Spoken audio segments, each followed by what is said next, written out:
ஞாயிற்றுக்கிழமை, நேரம் காலை 6 மணி. காலிங் பெல் சத்தம் கேட்டது. தூக்கத்திலிருந்து முழித்தார் கணேசன். "நீ தூங்கு மீனா, இன்னைக்கு நான் சமையல் வேலை எல்லாத்தையும் பாத்துக்கிறேன்" என்று சொல்லிவிட்டு எழுந்து சென்றார். மீனா வேற யாரும் இல்லை, அவர் மனைவி. கதவை திறப்பதற்குள் இன்னொரு முறை மணி அடித்தாகிவிட்டது. பால்காரருக்கு என்ன அவசரமோ தெரியவில்லை. "இதோ வரேன்பா, கொஞ்சம் பொறு" என்று சொல்லிக்கொண்டே பால் பாத்திரத்தை எடுத்துக்கொண்டு சென்றார் கணேசன். கதவை திறந்து வெளியே சென்றார். பால்காரர் தன்னை பார்த்ததும் சிரிப்பது போல் இருந்தது கணேசனுக்கு. "என்னப்பா சிரிக்கிற? இன்னைக்கு ஒரு நாள் வீட்டம்மா வேலையெல்லாம் நான் செய்யலாம்னு தான் நான் பால் வாங்க வந்தேன்" என்றார். "எதுக்கு சார் இந்த வம்பு எல்லாம்? 6 வருடங்களாக பால் ஊற்றி வருவதால் கொஞ்சம் உரிமையோடு கேட்டார் பால்காரர்.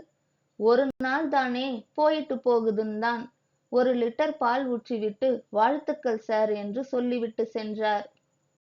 பால் வாங்கிக் கொண்டு உள்ளே வந்து பால் பாத்திரத்தை ஒரு நாற்காலியின் மீது வைத்துவிட்டு கதவை பூட்டிவிட்டு வந்தார் கணேசன். சமையல் அறைக்கு சென்று மின்விளக்கை ஆன் செய்து பால் பாத்திரத்தை அடுப்பில் வைத்தார்.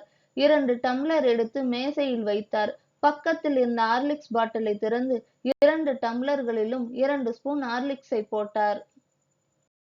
5 நிமிடம் ஆகியும் பால் பொங்கவில்லை.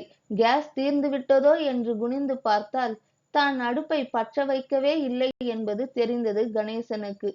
"இதை போய் மறந்து விட்டாயே கணேசா" என்று தன் தலையில் ஒரு முறை தட்டிக்கொண்டு அடுப்பை பற்ற வைத்தார். பால் காயத் தொடங்கியது. அடுத்த சில நிமிடங்களில் பால் பொங்க அடுப்பை அணைத்தார். ஒரு இடுக்கியை எடுத்து அதை உபயோகித்து பால் பாத்திரத்தை அடுப்பில் இருந்து இறக்கி மேசையில் வைத்தார். "நேத்தைக்கு நான் சொல்லி சொல்லி கேட்காம நீ நிறைய ஸ்வீட் சாப்பிட்ட. அதனால இன்னைக்கு உனக்கு சர்க்கரை 1 ஸ்பூன் தான் போடப் போறேன்" என்று சத்தமாக சொல்லிவிட்டு சர்க்கரை வைத்திருந்த பாட்டிலை திறந்து 1 டம்ளரில் 1 ஸ்பூன் சர்க்கரையும் இன்னொரு டம்ளரில் 2 ஸ்பூன் சர்க்கரையும் போட்டு நன்றாக கலக்கி வைத்தார். சில நிமிடங்களில் தனக்காக போட்டு வைத்திருந்த ஹார்லிக்ஸை குடித்துவிட்டு பாத்ரூமுக்கு சென்றார். குளித்துவிட்டு வெளியே வர 1/2 மணி நேரம் ஆனது. அந்த இன்னொரு டம்ளரில் இருந்த ஹார்லிக்ஸ் அப்படியே இருந்ததை பார்த்தார் கணேசன். மேசையில் இருந்து ஒரு பிளாஸ்கை எடுத்து அதை நன்றாக கழுவி அதில் அந்த ஹார்லிக்ஸை ஊற்றி வைத்தார். "உனக்காக கலந்த ஹார்லிக்ஸை இந்த பிளாஸ்க்ல வச்சிருக்கேன். எழுந்ததும் மறக்காம குடி" என்று சத்தமாக சொல்லிவிட்டு பூஜை அறைக்கு சென்றார்.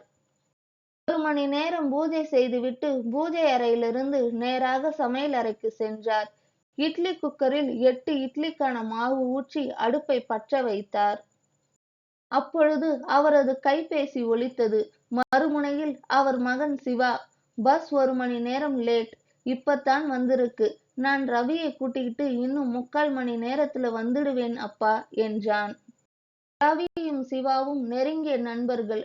12ஆம் வகுப்பு வரை சென்னையில் ஒரே பள்ளியில் படித்து வந்தனர் இருவரும்.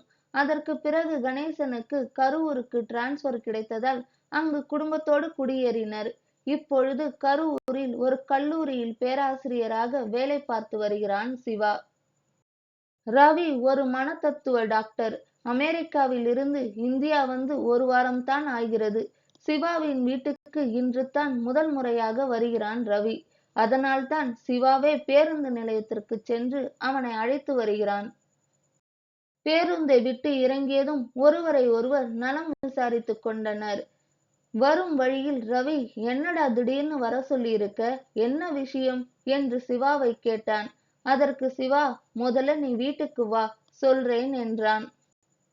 வீட்டுக்கு வர 40 நிமிடங்கள் ஆகியிருந்தது. தன்னிடமிருந்த ஒரு வீட்டு சாவியை வைத்து பூட்டப்பட்டிருந்த கதவை திறந்து உள்ளே சென்றான் சிவா. "வாடா ரவி, உள்ளே வா" என்று சிவா சொல்ல அவனை பின்தொடர்ந்து ரவி உள்ளே நுழைந்தான். இவர்கள் வரும் சத்தத்தை கேட்டு கணேசன் கூடத்திற்கு வந்தார். "வாப்பா ரவி, எப்படி இருக்க? பார்த்து ரொம்ப வருஷம் ஆச்சு" என நலம் விசாரித்தார் கணேசன். "நல்லா இருக்கேன் அங்கிள். நீங்க எப்படி இருக்கீங்க? ஆன்ட்டி எப்படி இருக்காங்க?" எல்லாரும் நல்லா இருக்கோம். ஆன்ட்டி தூங்கிட்டு இருக்காங்க. நீங்க 2 பேரும் போய் கை கால் கழுவிட்டு வாங்க. நான் அதுக்குள்ள ஹார்லிக்ஸ் போட்டு வைக்கிறேன்."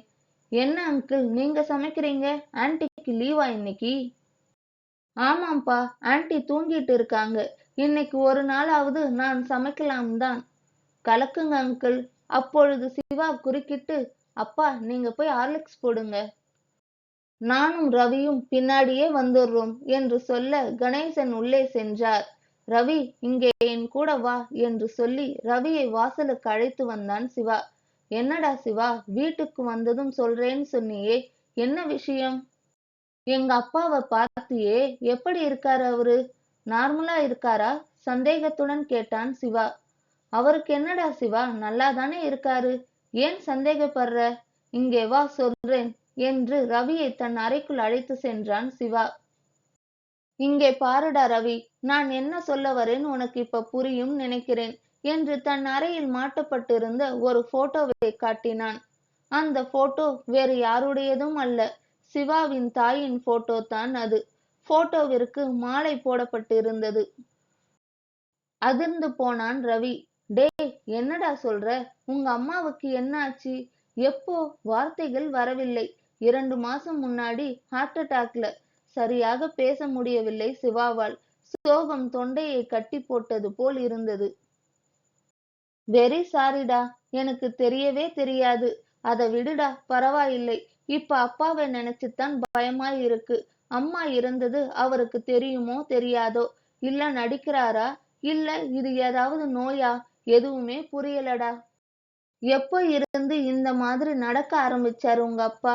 2 வாரமா இப்படித்தான் பண்ணிட்டு இருக்காரு. அதான் பயந்து போய் உன்னை இங்க வர சொன்னேன். அதுக்கு நான் சில டெஸ்ட் எல்லாம் செய்யணும்டா.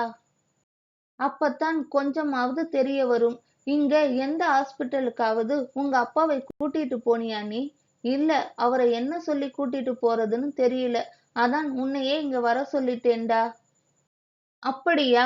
சரி வா, உங்க அப்பா கிட்ட பேச்சு கொடுத்து பார்க்கிறேன். ஏதாவது தெரியுதான்னு பார்க்கலாம். இருவரும் சமையல் அறைக்கு சென்றனர். அங்கிருந்த மேசையின் மேல் 2 டம்ளர்கள், 4 தட்டுக்கள் இருந்தன. அந்த தட்டுக்களில் தலா 2 இட்லிகள் வைக்கப்பட்டு இருந்தன. வாங்கப்பா, ஹார்லிக்ஸ் ரெடி. அப்படியே 2 இட்லி வச்சிருக்கேன். அடுத்த ஈடு இட்லி குக்கர்ல வச்சிருக்கேன். கொஞ்சம் பொறுத்துக்கோங்க என்றார் கணேசன். அங்கிள், நாம 3 பேருக்கு 3 தட்டு ஓகே. இந்த 4வது தட்டு யாருக்கு என்று கேட்டான் ரவி. அதற்கு கணேசன், அது ஆன்ட்டிக்கு ரவி, தூங்கிட்டு இருக்காங்க பாரு. இன்னும் கொஞ்சம் நேரத்துல எழுந்துடுவாங்க.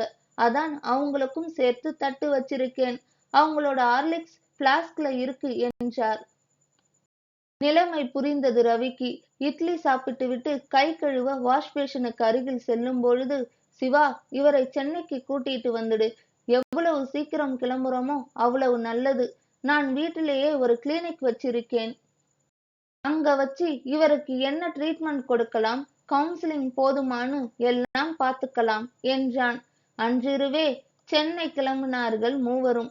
ரவிக்கு கல்யாணம் என்று கணேசனிடம் சொல்லப்பட்டிருந்தது.